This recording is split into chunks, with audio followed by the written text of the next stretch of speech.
Evropska unija priprema rezervni plan za slanje pomoći Ukrajini u vrednosti do 20 milijardi evra, piše Financial Times, pozivajući se na neimenovane zvaničnike.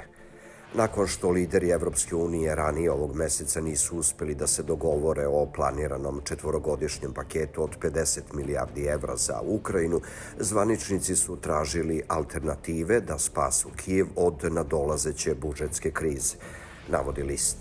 Zvaničnici koji su učestvovali u razgovorima kažu za FT da se plan Evropske unije odnosi na garancije koje bi dale zemlje članice, što bi omogućilo Evropskoj komisiji da pozajmi do 20 milijardi evra kako bi pomogla Ukrajini.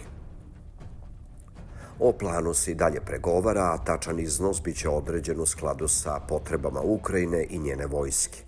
Ono što je najvažnije, ovakav plan ne bi zahtevao garancije svih 27 članica Unije, sve dok bi ga podržale i zemlje sa najvišim kreditnim rejtingom.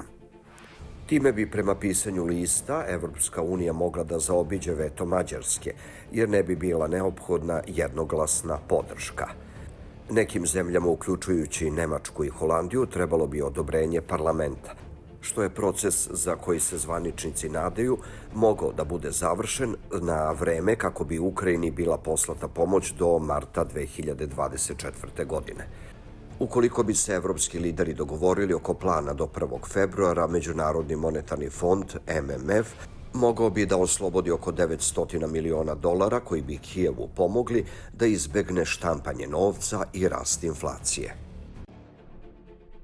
Zapratite naš kanal i playlistu Balkanska hronika.